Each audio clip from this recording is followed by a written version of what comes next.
Saya akan menjelaskan yang pertama mengenai pengertian dan ruang lingkup hukum agraria. Hukum agraria merupakan kumpulan dari berbagai bidang hukum yang mengatur hak-hak penguasaan atas sumber-sumber daya agraria yang meliputi bumi, air, dan ruang angkasa serta kekayaan alam terkandung di dalamnya.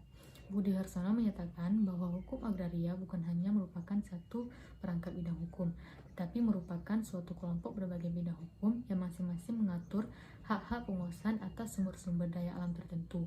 Kelompok berbagai bidang hukum tersebut terdiri atas hukum tanah yang mengatur hak-hak penguasaan atas tanah, hukum air yang mengatur hak-hak penguasaan atas air, hukum pertambangan yang mengatur hak-hak penguasaan atas bahan-bahan galian yang dimasukkan dalam peraturan perundang-undangan pertambangan. Kemudian ada hukum perikanan yang mengatur hak-hak penguasaan atas kekayaan alam terkandung di dalam air, dan yang terakhir ada hukum penguasaan atas tenaga dan unsur-unsur dalam ruang angkasa yang dimaksudkan dalam pasal 48 UU PA. Kemudian bagaimanakah kondisi hukum agraria di Hindia Belanda pada masa pendudukan penjajah? Hukum agraria yang berlaku pada masa kolonial disusun berdasarkan tujuan dan seni-seni dari pemerintah jajahan, sehingga peraturan-peraturan pertanahan dibuat dengan tujuan untuk menguntungkan pihak penjajah. Keadaan seperti ini mengakibatkan peraturan hukum agraria pada waktu itu bertentangan dengan kepentingan rakyat Indonesia. Sebagai akibat dari politik hukum pemerintah jajahan, hukum agraria mempunyai sifat dualisme, yaitu berlakunya hukum tanah adat dan hukum tanah barat. Untuk golongan Eropa dan Timur Asing diberlakukan hukum agraria barat, dan untuk golongan bumi putra diberlakukan hukum agraria yang bersumber dari hukum adat. Bagi rakyat asli, hukum agraria kolonial tidak memberikan jaminan kepastian hukum.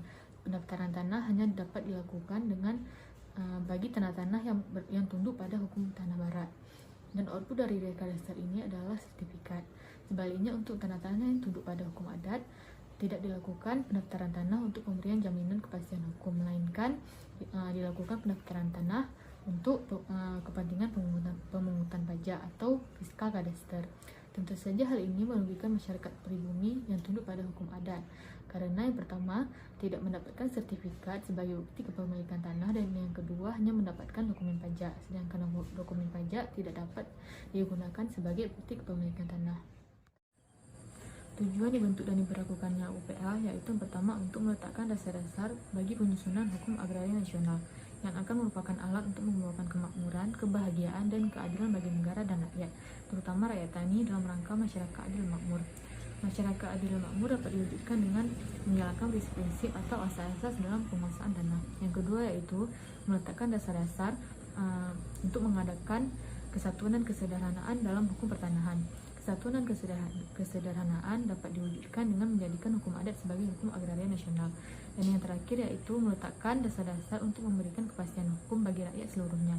Kepastian hukum dapat diwujudkan dengan melakukan pendaftaran tanah. Yang menjadi dasar-dasar hukum agraria nasional yaitu berdasarkan ketentuan pasal 5 UU PA menunjukkan bahwa hukum adatlah yang dijadikan sebagai dasar hukum agraria nasional. Hukum adat sebagai dasar hukum agraria nasional mempunyai dua kedudukan, yaitu sebagai sumber utama dan sebagai sumber pelengkap. Hukum adat sebagai sumber utama adalah penggunaan tanah diperuntukkan untuk kepentingan bersama dan jangan sampai merugikan orang lain. Sedangkan hukum adat sebagai sumber pelengkap mengandung makna bahwa selama ketentuan perundang-undangan yang mengatur agraria belum lengkap, maka hukum adat setepatlah yang berlaku. Tetapi dengan pembatasan-pembatasan sebagaimana ditentukan dalam pasal 5 UU PA, yaitu hukum adat tersebut tidak bertentangan dengan kepentingan nasional dan negara, tidak bertentangan dengan sosialisme Indonesia, tidak bertentangan dengan peraturan perundang-undangan, dan mengindahkan unsur-unsur yang bersandar pada hukum agama.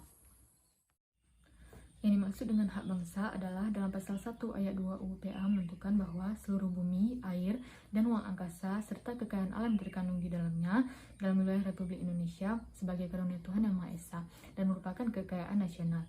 Hal ini berarti bahwa seluruh wilayah Indonesia adalah hak bersama dari bangsa Indonesia. Hak bersama dari bangsa Indonesia inilah yang disebut dengan hak bangsa. Subjek dari hak bangsa adalah bangsa Indonesia. Jadi, selama dia adalah warga negara Indonesia, dia adalah rakyat Indonesia, maka dia adalah sebagai subjek pemegang dari hak bangsa. Objeknya adalah seluruh wilayah NKRI. Timbulnya hak bangsa ini adalah sejak proklamasi, dan jangka waktunya adalah selama Indonesia masih eksis atau masih ada, dan wilayahnya masih ada. Sifat dari hak bangsa ada dua, yaitu privat dan publik. Sifat privatnya adalah meskipun ini adalah kepunyaan dari seluruh bangsa, tetapi bisa diletakkan hak-hak individual di situ. Dan sifat publiknya adalah hadirnya negara yang diberikan kewenangan untuk mengatur, memimpin penguasaan, dan penggunaan tanah yang dimiliki bersama. Hak menguasai negara. Hak menguasai negara ini adalah sifat publiknya dari hak bangsa, di mana subjeknya adalah negara dalam arti yang luas atau pemerintah dalam arti yang luas. Objek dari hak menguasai negara ini adalah semua wilayah. Jadi semua tanah yang ada di wilayah negara ini ada hak menguasai negara di dalamnya, baik yang sudah ada pemiliknya maupun yang belum ada pemiliknya. Jangka waktu hak menguasai negara adalah selama ditentukan oleh konstitusi. Jadi selama Undang-Undang Dasar menentukan bahwa ada hak menguasai negara di dalamnya, maka sepanjang itu pula ada hak menguasai negara berdasarkan pasal 33 ayat 3 UUD 1945 bahwa bumi, air, dan ruang angkasa serta kekayaan alam terkandung di dalamnya dikuasai oleh negara dan dipergunakan sebesar-besarnya untuk kemakmuran rakyat. Dalam pasal 2 ayat 2 UPA, negara diberikan kewenangan untuk mengatur dan menyelenggarakan peruntukan, penggunaan, persediaan, dan pemeliharaannya, menentukan dan mengatur hak-hak yang dapat dipunyai atas bagian-bagian dari bumi, air, dan ruang angkasa, dan menentukan hubungan-hubungan hukum antara orang-orang dan perbuatan-perbuatan hukum yang mengenai bumi, air, dan ruang angkasa. Hak ulayat. Hak ulayat merupakan hak masyarakat hukum adat atas segala sumber daya agraria yang ada dalam kekuasaannya. Subjek dari hak ulayat ini adalah masyarakat hukum adat secara spesifik. Artinya, dalam suatu wilayah itu misalnya Aceh, belum tentu satu wilayah Aceh itu ada masyarakat hukum adatnya, tapi mungkin hanya ada di satu desa, dan di desa yang lain mungkin masyarakatnya sudah plural. Objek dari hak ulayat ini adalah segala sumber daya alam yang ada pada masyarakat hukum adat itu, seperti pertanian, peternakan, dan sebagainya. Alas haknya adalah hukum adatnya. Dan jangka waktunya adalah sepanjang masyarakat hukum adat itu masih eksis, dan sepanjang masih ada wilayahnya atau sumber daya alamnya. Dan sifatnya ini sama seperti hak bangsa, karena memang pada dasarnya hak bangsa ini mengutip dari hak ulayat yang ada pada masyarakat hukum adat, yaitu boleh dimiliki secara privat dan juga ada hak bersama di atasnya. Sifat publiknya yaitu kewenangan mengaturnya diserahkan kepada ketua adatnya. Dalam pasal 3 UPA disebutkan bahwa hak ulayat ini diakui sepanjang masih ada berdasarkan eksistensi dalam suatu negara. Kemudian pelaksanaannya tidak boleh bertentangan dengan kesatuan dan persatuan bangsa. Eksistensi hukum adat itu memerlukan pengakuan yang diberikan oleh pemerintah daerah, dan tentu saja hukum adat itu sudah harus ada sejak lama dan dipertahankan hingga sekarang agar bisa mendapatkan pengakuan. Pengaturan terkait hak milik. Dalam pasal 20 UPA disebutkan bahwa hak milik adalah hak turun-temurun terkuat dan terpenuh yang dapat dipunyai orang atas tanah dengan mengingat ketentuan pasal 6. Hak milik dapat beralih dan dialihkan kepada pihak lain. Dapat beralih artinya hak milik dapat beralih kepada ahli waris dan dialihkan kepada pihak lain, yaitu dengan dijual, ditukarkan dengan benda lain, dihibahkan atau diberikan dengan. Berdasarkan pasal 21 UPA, yang dapat menjadi subjek hak milik adalah warga negara Indonesia, badan-badan hukum yang ditetapkan oleh pemerintah, dan warga negara asing tidak dapat mempunyai hak milik. Berdasarkan pasal 22 UUPA, cara terjadinya hak milik yaitu terjadinya hak milik menurut hukum adat diatur dengan peraturan pemerintah. Selain menurut cara yang dimasukkan oleh ayat 1, hak milik dapat terjadi karena penetapan pemerintah dan ketentuan undang-undang. Berdasarkan pasal 27, hapusnya hak milik bila tanahnya jatuh kepada negara dan tanahnya musnah. Pengaturan terkait hak guna bangunan. Menurut pasal 35 UPA, hak guna bangunan adalah hak untuk mendirikan dan mempunyai bangunan di atas tanah yang bukan miliknya sendiri, dengan jangka waktu paling lama 30 tahun dan dapat diperpanjang dengan jangka waktu paling lama 20 tahun. Dalam pasal 21 Peraturan Pemerintah Nomor 40 Tahun 1996 dinyatakan bahwa tanah yang dapat diberikan dengan hak guna bangunan adalah tanah negara, tanah hak pengelolaan, dan tanah hak milik. Hak guna bangunan dapat beralih dan dialihkan kepada pihak lain. Yang dapat mempunyai subjek hak guna bangunan menurut pasal 36 UUPA yaitu WNI dan badan hukum yang didirikan menurut hukum Indonesia dan berkedudukan di Indonesia. Hak guna bangunan didasarkan atas asal tanahnya, yaitu untuk tanah negara, hak guna bangunan diberikan dengan keputusan pemberian hak oleh menteri atau pejabat yang ditunjuk. Untuk tanah hak pengelolaan, hak guna bangunan diberikan dengan keputusan pemberian hak oleh menteri atau pejabat yang ditunjuk berdasarkan usul pemegang hak pengelolaan. Sedangkan untuk tanah hak milik, terjadinya hak guna bangunan adalah pemberian oleh pemegang hak milik dengan akta yang dibuat oleh PPAT. Setiap pemberian hak guna bangunan wajib didaftarkan di kantor pertanahan.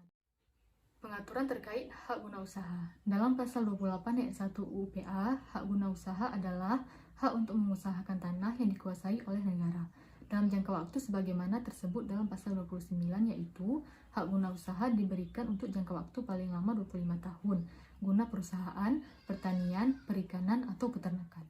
Aturan terkait hak pakai. Menurut pasal 41 ayat 1 UU PA, yang dimaksud dengan hak pakai adalah hak untuk menggunakan dan atau memungut hasil dari tanah yang dikuasai langsung oleh negara atau tanah milik orang lain yang memberi wewenang dan kewajiban yang ditentukan dalam keputusan pemberiannya oleh pejabat yang berwenang memberinya atau dalam perjanjian dengan pemilik tanahnya.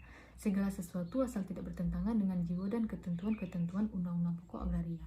Pengaturan terkait hak pengelolaan. Hak pengelolaan adalah hak penguasaan atas tanah yang memberikan wewenang kepada pemegang haknya untuk merencanakan peruntukan dan penggunaan tanah, menggunakan tanah tersebut untuk pelaksanaan tugasnya, dan menyerahkan bagian-bagian tanah tersebut kepada pihak lain dengan sesuatu hak. Budi Harsono menyatakan bahwa hak pengelolaan merupakan gempilan dari hak menguasai negara. Dilihat dari isinya, hak pengelolaan mempunyai dua sifat, yaitu publik dan privat. Sifat publik dimaksud adalah kewenangan pemegang hak pengelolaan, yaitu untuk merencanakan peruntukan dan penggunaan tanah dan menyerahkan bagian-bagian tanah tersebut kepada pihak lain dengan sesuatu hak. Kewenangan privat yakni menggunakan tanah tersebut untuk pelaksanaan tugasnya atau usahanya.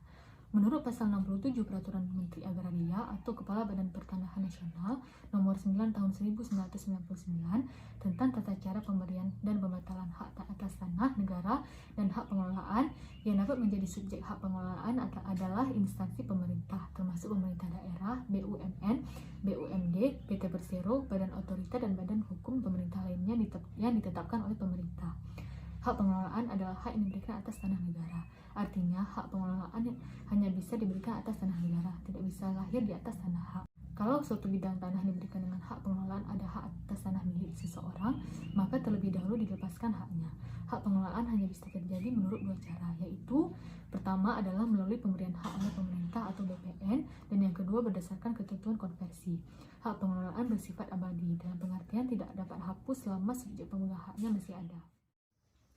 Pada tahun 1990, PT Matahari mendapatkan status hak guna bangunan di atas tanah negara. Kemudian pada tahun 1992, PT Matahari membangun apartemen untuk kepentingan komersil di atas tanah hak guna bangunan tersebut, baik untuk disewakan serta dijual dengan status hak milik. Pertanyaan yang pertama adalah, siapakah subjek pemegang hak sewa dan hak milik atas tiap-tiap bahagian apartemen tersebut?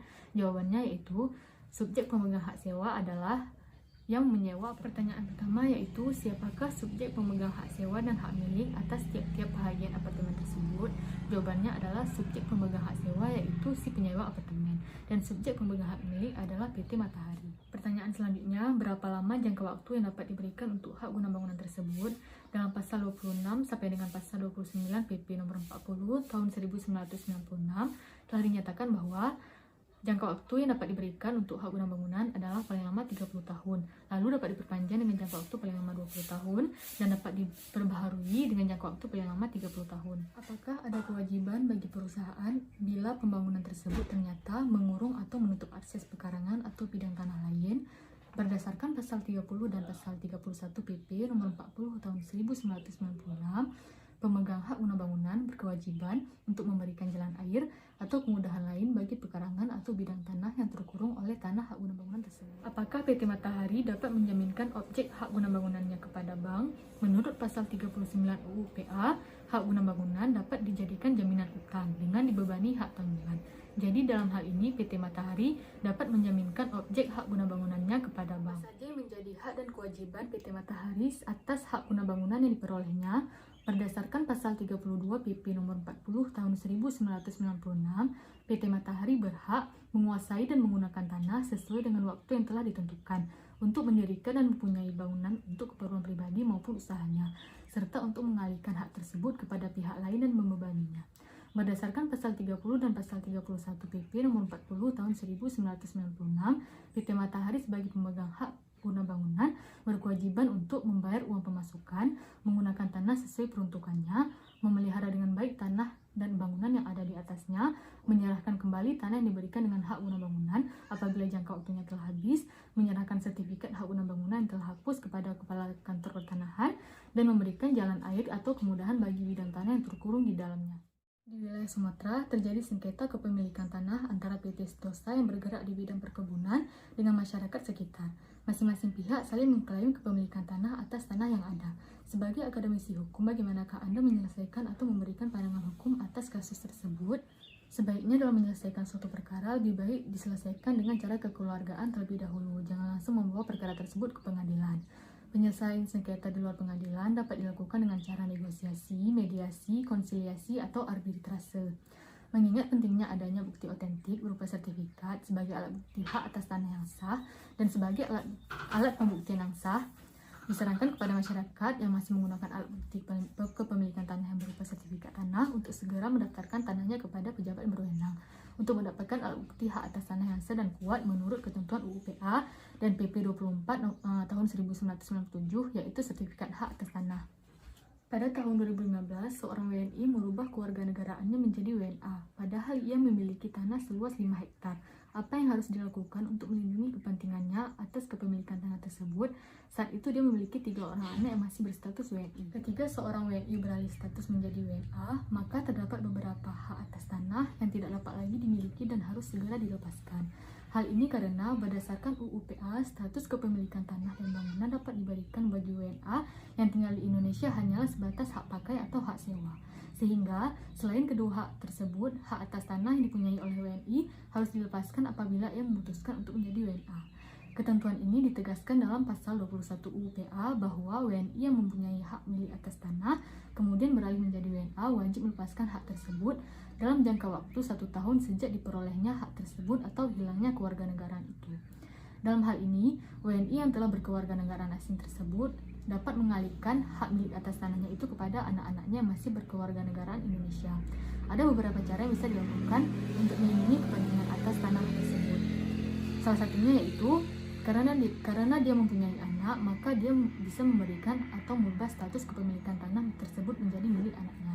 Ataupun jika dia tidak memerlukan tanah tersebut, ia dapat menjualnya atau diberikan secara cuma-cuma dalam artian hibah, wakaf, sedekah, dan lain-lain.